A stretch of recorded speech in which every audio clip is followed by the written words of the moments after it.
जय श्री महाकाल, जय श्री महाकाल।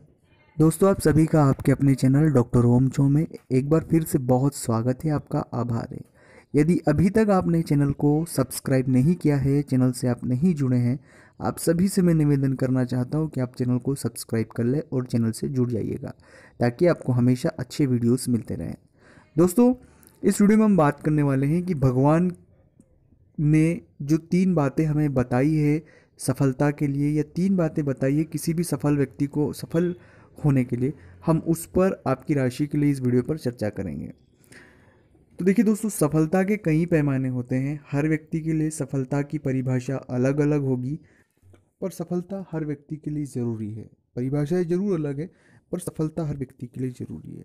तो भगवान ने गीता में जो सफलता के लिए 3 नियम बताए हैं, जो भगवान के मुखाग्र से उन्होंने जब अर्जुन को ज्ञान दिया था, तब वो 3 सफलता के रहस्य बताए थे, जो हम सभी को पता होना चाहिए। अगर आप सभी को ये बातें तीनों पता होगी, तो मुझे यकीन है, मुझे लगता है कि बहुत सी चीज़ें और बहुत सी बातें आपको समझ आ जाएगी और बहुत सी परेशानी का हल हो जाएगा। आप और हम सभी ने ये बात ज़रूर सुनी होगी कि कर्म करो, फल की चिंता मत करो। ये बात हमने कई लोगों से सुना होगा, कई उपदेशकों से, कई ज्ञानियों से ये बात सुनी होगी। और कई बार हम इस बात को बहुत सामान्य तरीके से ले लेते हैं कि सिर्फ कर्म करिए, फल की चिंता मत करिए। लेकिन दोस्तों, ये जो मैजिक वर्ड है, ये बहुत बड़ा शब्द है और इसमें शायद सफलता का रहस्य भी है। आप केवल कर्म करें, लेकिन कर्म कैसे करें, उस पर किस तरह से काम किया जाए, उसे किस रास्ते से किया जाए, ये सभी चीज़ें जो आपने कर्म किया है, पूरी ईमानदारी से किया है या नहीं, आपने पूरी शिद्दत से किया है या नहीं, या पूरे तन्मयता के साथ किया है या नहीं, ये उसका परिणाम बताता है। ये उसका परिणाम बताता है। दूसरा फैक्ट यहीं पर लागू होता है, हमारा लक। कई बार बहुत कड़ी मेहनत करने के बाद, कई चीज़ें होने के बाद भी हम सफल नहीं हो पाते। ये खासकर कंपटीशन एग्ज़ाम के लिए जो बच्चे प्रयास करते हैं, बहुत से लोग अलग अलग विषयों पर अलग अलग जगह, ये मेरी जो फॉर्मूला है ये लागू होता है। हम बहुत प्रयास करते हैं, पर फिर भी हमें मन मुताबिक सफलता नहीं मिल पाती है। ये चीज़ें ज़्यादातर लोग फेस करते हैं, ये कोई बड़ी बात नहीं है। दोस्तों, वहाँ पर जो फैक्टर होता है वो लक का फैक्टर होता है, ईश्वरी इच्छा का फैक्टर होता है।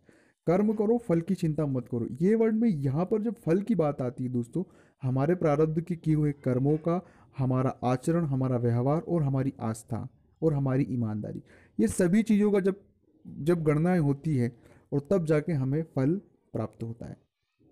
और फल के बारे में भी यह कामना की गई है कि यहाँ हर चीज़ नश्वर है। आपको जो फल मिल चुका है वो भी नश्वर है, ये भी ईश्वर ने इस बात को आपके लिए बता दिया गया है।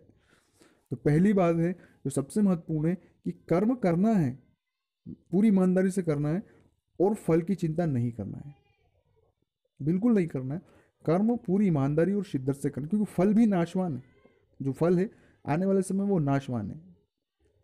तो पूरे जब तक ये भाव नहीं आएगा हम में कि वो नाशवान फल है, हम उसके लिए कर रहे हैं, तब तक आप पूरी ईमानदारी से काम नहीं कर पाएंगे। इस बात को बहुत गहरी में बात आपसे कह रहा हूँ, इसे आप समझेंगे, थोड़ा सोचेंगे, तो मुझे लगता है कि आपको आपका प्रश्न का जवाब बहुत अच्छे से मिल जाएगा। दूसरी बात होती है कि हम सफलता के लिए दोषी किसी और को देते हैं। ये नहीं हुआ, वो नहीं हुआ, ये नहीं हुआ, वो नहीं हुआ। किसी को दोषी देने की आवश्यकता नहीं। किसी भी काम में दोष हमारा स्वयं का है, इसने ये करा, वो किया, क्योंकि ईश्वर की ये बात है कि हर एक कण में, हर एक व्यक्ति में मैं ही वास करता हूँ। ये ईश्वर के वर्ड है, गीता में स्पष्ट रूप से लिखा हुआ है। तो आप उस चीज़ पर फोकस करिएगा कि हर चीज़ का दोषी मैं हूँ, जिम्मेदार भी मैं हूँ। जब तक आप जिम्मेदारी खुद की वहन नहीं करेंगे, खुद से मेरा मतलब है कि जो भी आप काम करें उसकी जिम्मेदारी पूर्णता से वहन नहीं करेंगे, तब तक आप जिम्मेदारी के साथ कोई काम नहीं कर पाएंगे। तो इसलिए जो भी काम करें उसका दोषी स्वयं को सिद्ध, स्वयं को माने कि अगर कुछ गलत होता है तो हमने किया है वो। ये भाव की बात कर रहा हूँ दोस्तों, गलत कुछ होगा नहीं, पर ये भाव मैं पहले से ही कह चुका हूँ कि आप जो मैं भाव की बात कह रहा हूँ, उस भाव पर ही ये वीडियो है। ये भाव होना बहुत ज़्यादा ज़रूरी है। दूसरी बात है जिम्मेदारियाँ। जिम्मेदार और जिम्मेदारियाँ एक ही बात हो सकती है। आप किसी भी काम के लिए पूरी जिम्मेदार हो, पूरी निष्ठा के साथ, पूरी ईमानदारी के साथ जिम्मेदार। और तीसरी है, जो भी कर्म करे, जो भी काम किए, वो ईश्वर को अर्पण कर दे कि हे ईश्वर, मैं भोजन कर रहा हूँ, ये आपके लिए कर रहा हूँ। हे ईश्वर, मैं पढ़ाई कर रहा हूँ, मैं आपके लिए कर रहा हूँ। हे ईश्वर, मैं ये नौकरी कर रहा हूँ या बिजनेस कर रहा हूँ, धंधा कर रहा हूँ, जो भी कर रहा हूँ, वो सब आपके लिए कर रहा हूँ, ये सभी चीज़ें आपको अर्पण है। मैं केवल आपका अनुयायी हूँ और इस चीज़ को ऑब्जर्व कर रहा हूँ, संभाल रहा हूँ, या यूँ भी हो सकता है।